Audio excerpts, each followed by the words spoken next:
మరి ఈ పునరుత్థాన దినములో ప్రభులేసే దినములో మరి కీర్తనలు 49 అధ్యాయము ఒక మాట మనము చూస్తున్నాం. ఇక్కడ 7వ వచనంలో మనం చదువుతున్నాం. ఎవడును ఏ విధము చేతనైనను తన సహోదరుణ్ణి విమోచింపలేడు. ఇక్కడ ప్రతి ఒక్కరికి కూడా విమోచన కావాలి. దేని నుంచి? పాపము నుంచి, శాపము నుంచి విమోచించబడాలి. అప్పుడే పరలోక రాజ్యానికి వారసులు అవుతారు. మరి ఎవరు విమోచించాలి అంటే, మనం పాపం చేశాము, మనల్ని విమోచించే వ్యక్తి కావాలి. మరి ఎవరు మనల్ని విమోచిస్తారు? ఏమైనా ఐడియా ఉందా? ఎవరైనా విమోచిస్తారా మనల్ని?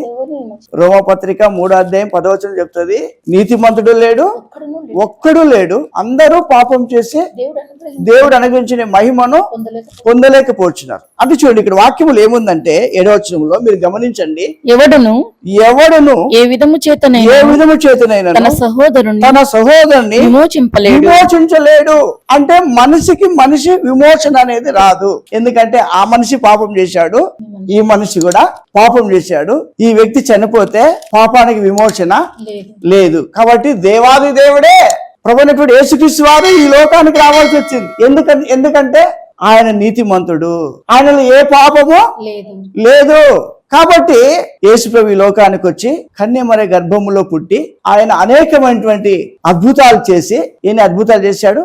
అనేకమైన అద్భుతాలు చేసి ఏమైనా లాస్ట్ కి కల్వరి సిలువలో చనిపోయినాడు. ఆయన రక్తం కార్చినాడు. ఎన్ని దెబ్బలు తిన్నాడమ్మా యేసుప్రభు? 39 కూడా దెబ్బలు తిన్నాడు. అటు ఒక దెబ్బ కొడితే రక్తం కూడా బయటకు వస్తుంది, కండలు కూడా బయటకు వస్తాయి. మరి ఎందుకు ఆయన రావాల్సి వచ్చిందంటే, ఈ లోకములో విమోచించే నాథుడు ఎవ్వరు లేరు. అందుకోసమే సృష్టికర్త అయిన దేవుడు యెషయా గ్రంథములో మాట ఉంది, 6వ అధ్యాయం వచనంలో, పరిశుద్ధుడు పరిశుద్ధుడు పరిశుద్ధుడు పరిశుద్ధుడు అని నిత్యము కోట్లాను కోట్లు దేవదూతలు దేవుని ఆ మహిమను విడిచిపెట్టి ఎట్లా వచ్చాడు ఈ లోకానికి? మనిషి కుమారుడుగా వచ్చాడు, శిలువ మరణం పొందాడు. శిలువ మరణం అనేది చాలా ఘోరమైనటువంటి మరణం. ఆయన ఏ పాపం చేయలేదు యేసు ప్రభు, కానీ మన పాపం నిమిత్తమై ఆయన గాయపరచబడ్డాడు. కాబట్టి దేవుని బిడ్డలారా, ఇప్పుడు నువ్వు యేసు ప్రభు నమ్ముకుంటే పాపం నుంచి విమోచించబడతావు, నీతిమంతుడుగా అవుతావు. ఈ లోకం విడిచిపెట్టిపోయిన తర్వాత పరలోక రాజ్యాన్ని మనము చేరుకుంటాం. సరే, ఇంకొక వచనం మనం చూద్దాం, కొంచెం ముందుకు వెళ్దాం, నేను ముగిస్తాను. ఇది షార్ట్ కట్ మెసేజ్. చూడండి, తర్వాత 12:13 ఘనత వహించిన వాడైనను మనుషుడు నిలవజాలడు, వాడు నశించు మృగములను పోలినవాడు. మీకు అర్థమవుతుందా? దేవుని వాక్యం మనం అర్థం చేసుకోవాలి. ఎవరికి అర్థమైతే దేవుని వాక్యం అంటే, ఎవరైతే ప్రార్థన పూర్వకంగా యేసయ్యా నాతో నువ్వు మాట్లాడు అని అంటే యేసయ్య నీతో మాట్లాడతాడు. ఆయన మాట్లాడే దేవుడు. ఎలాంటి దేవుడమ్మో మన దేవుడు?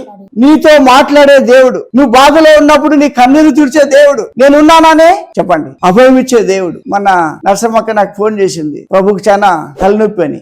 తలడెళ్ళిపోతా ఉంది, మా కొడుకు తలనొప్పి వచ్చింది. కానీ ఆమె ఏం చేసింది? నాకు ఫోన్ చేసింది, అన్న నా కొడుకు ఇట్లా ప్రార్థన చేశాము, తలనొప్పి పోయింది. ఏ సిచ్యువేషన్ లో ఉన్నా కూడా నువ్వు యేసయ్యని పిలిస్తే ఆయన పలికే దేవుడు. నిన్ను ఎవరు విడిచిపెట్టినా కూడా యేసయ్య నిన్ను విడిచిపెట్టడు. కాబట్టి దేవుని బిడ్డలారా, ఈ రోజు ఈ షార్ట్ కట్ మెసేజ్ లో మన అంశం ఏమంటే, ఏ విధము చేతనైనా తన సహోదరుని ఎవరు కూడా విమోచించలేరు. కాబట్టి ప్రభువైనటువంటి యేసుక్రీస్తు వారి ఈ లోకానికి వచ్చాడు. తర్వాత ఘనత వహించిన వాడైనను ఏ మనుషుడు కూడా ఈ లోకంలో నిలవలేడు. కాబట్టి దేవుని బిడ్డలారా, మనల్ని మనమే విమోచించుకోలేము. ఏం చేసినా కూడా మన పాపం నుంచి విమోచించుకోలేము. కాబట్టి యేసయ్య దగ్గరికి మనం రావాలి. 16వ వచనం చదివేసి మనం ముగించు. ఒకడు ధన సంపన్నుడైనప్పుడు వాని ఇంట ఘనత విస్తరించినప్పుడు భయపడుకుము. కొంతమంది అంటారు, అయ్యా వారి దేవుని నమ్మలేదు, వారికి చాలా ఏమొస్తుంది, ఎక్కువ వస్తుంది, కార్లు ఉన్నాయి, బంగ్లాలు ఉన్నాయి అంటారు. కాబట్టి దేవుని బిడ్డలారా, మరి ఆ ధన సంపాదన కూడా వాళ్ళు చనిపోయిన తర్వాత వాళ్ళు తీసుకుపోతారా? తీసుకుపోరు. ఎట్లా వచ్చినామో ఈ లోకానికి అట్లనే తిరిగి వెళ్ళు. కాబట్టి దేవుని బిడ్డలారా, మనము ఈ యొక్క చిన్న వర్తమానం ద్వారా మనం ఏం నేర్చుకోవాలంటే, ప్రభువా నన్ను పాపము నుంచి శాపము నుంచి విమోచించు. ఒక్క మాట నువ్వు ప్రార్థన చేస్తే చాలు. యేసు ప్రభు నా పాపాల కోసమే చనిపోయినాడు, సమాధి చేయబడ్డాడు, తిరిగి లేచాడని నోటితో ఒప్పుకొని హృదయంలో విశ్వసిస్తే చాలు, నువ్వు రక్షణ పొందుతావు. రక్షణ అనే టికెట్ లేకపోతే చెప్పండి, పరలోక రాజ్యానికి వారసులు మనము కాలేము. ఇప్పుడు బస్సులో వెళ్తాము, టికెట్ తీసుకోవాలా, టికెట్ టికెట్ టికెట్ అని వస్తాడు. ఎవరమ్మా? కండక్టర్. నువ్వు టికెట్ లేదనుకో ఏం చేస్తాడు? దించేస్తాడు. మన పాడెప్పుడు చాలా కష్టమైంది. అట్లా నువ్వు పరలోకానికి వెళ్ళాలంటే టికెట్ నువ్వు తీసుకోవాలి. అదేమంటే రక్షణ అనే టికెట్. ఆ టికెట్ ఎక్కడ దొరుకుతుంది? ఏ ముఖ్యమంత్రి దగ్గర, ఏ ప్రధానమంత్రి దగ్గర, లేకపోతే ఏ ఎమ్మెల్యే దగ్గర అది దొరకదు. ఎవడును చెప్పండి, మనం ఏం చదువుకున్నాము? తన సహోదరుని ఎవడును ఏ విధము చేతనైనను తన సహోదరుని విమోచింపలేడు. విమోచించే నాతుడు ఒకడు ఉన్నాడు, ఆయనే నజరేయుడైన యేసు.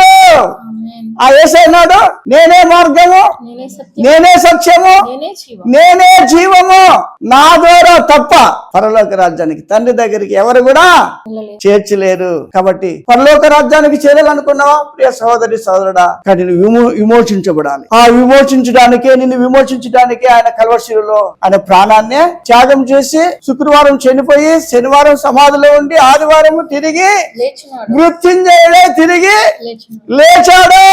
యెరూషలేములో అన్ని సమాధులు మూయబడ్డాయి, కానీ యేసు సమాధి తెరవబడినటువంటి సమాధి. అందుకనే ఈ రోజు ఈస్టర్ పండుగ ప్రపంచం అంతా జరుపుకుంటారు. కాబట్టి దేవుడి మాటలు దించుక చిన్న ప్రార్థన చేస్తాం. అశుద్ధుడా, ప్రేమగల తండ్రి, కృపగల మా దేవయస్యానికి వందనాలు, స్తోత్రాలు. మరి 49వ కీర్తన 7వ వచనం ప్రకారం తండ్రి, ఎవడును ఏ విధము చేత నేను తన సహోదరుని విమోచింపలేడని మీరే మాతో మాట్లాడుతూ వచ్చారు తండ్రి. మరి ఎవరి ద్వారా రక్షణ కలగదు కాబట్టి ఈ లోకానికి మీరు మనిషి కుమారుడుగా వచ్చి యేసు అనే రక్షకుడు మమ్మల్ని రక్షించడానికి నీ ప్రాణాన్నే త్యాగం చేసి 3వ రోజు తిరిగి లేచినందుకే స్తోత్రం తండ్రి. ఎవరైతే రక్షణ లేదని బిడ్డలకి తండ్రి వాళ్ళకి రక్షణ భాగ్యం దయచేయండి మా ప్రభా. ఎవరైతే బాధల్లో కష్టాల్లో సమస్యలు ఉన్నారో అందరికి సమస్యల నుంచి విడుదల చేయమని, సమస్తమైన మహిమ ఘనత ప్రభావాలు మీరు మాత్రమే పొందమని ఈ యొక్క వర్తమానం యూట్యూబ్ లో ఉన్నటువంటి విన్నటువంటి ప్రతి ఒక్కరు కూడా బహుగా దీవించి ఆశ్రయించి రక్షించమని, సమస్తమైన మహిమ ఘనత ప్రభావాలు మీరు మాత్రమే పొందమని యేసయ్య పరిశుద్ధ నామములో అడిగి ప్రార్థించి వేడుకుంటున్నాము తండ్రి.